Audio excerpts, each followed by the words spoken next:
Sleep Paralysis, Possession, Ghost Story by Ha Tenin. So I've never really talked about this, but this all started about 3 years ago when I was talking to this girl for a little, Natalie. She lived in an older house and had the entire basement to herself. I remember her saying things like how her house was haunted, etc. I didn't really believe her until this one night. So me and my friend, Nick, are spending the night at her house, and I remember my friend lying down on the couch at like 9:30 p.m., and he was just staring blankly at the wall.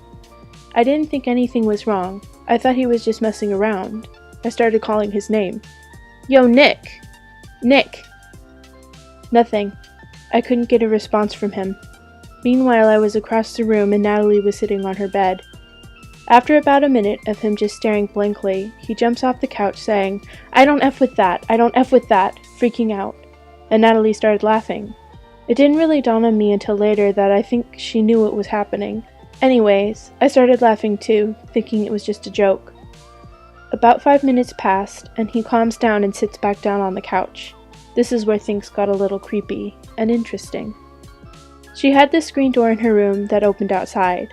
I specifically remember as soon as I took 2 steps out of her room to go outside, every single light in her room, including the outlets, all blew out, and it was pitch black, and it got really creepy for a sec. We tried everything, and the only thing in her room that would work was the lamp that was next to the couch, right next to Nick's head.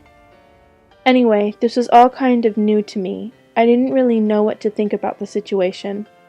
I then remember things getting weird in the room, like Natalie was getting super agitated over the littlest things and wouldn't let me sleep in her bed. So I was like, whatever, I'll just sleep on the floor at the foot of the bed. I remember I just could not fall asleep that night. I was lying there while everyone else was asleep when I had a sleep paralysis type feeling.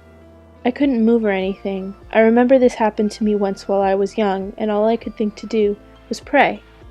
So I started saying the Lord's Prayer in my head. When about halfway through, it stopped, and I just tried to go back to bed. About 30 seconds passed, and it hits me again, and I can't move. This is giving me the chills just typing this. So I start praying again, and again halfway through the prayer it stops. At this point I was like, whatever, it's gone, until about 30 seconds passed again. But this time was much more frightening. I remember it felt as if someone plugged me into an outlet. I was being shocked. My whole body was kind of shaking and whatever. It was holding me down hard. I remember trying to move my arms as hard as I could to rip the blankets off Nick to wake him up and help me. But in my head I was saying the Lord's Prayer, and it left halfway through again. At this point I was freaking out. I was literally scared for a few months after that. I literally slept in the same room with my mom for a month or so. It took me a while to kind of make sense of what happened that night, but I think some entity or demon or something, I don't know, tried messing with my friend Nick, and when I laughed and taunted it, it targeted me.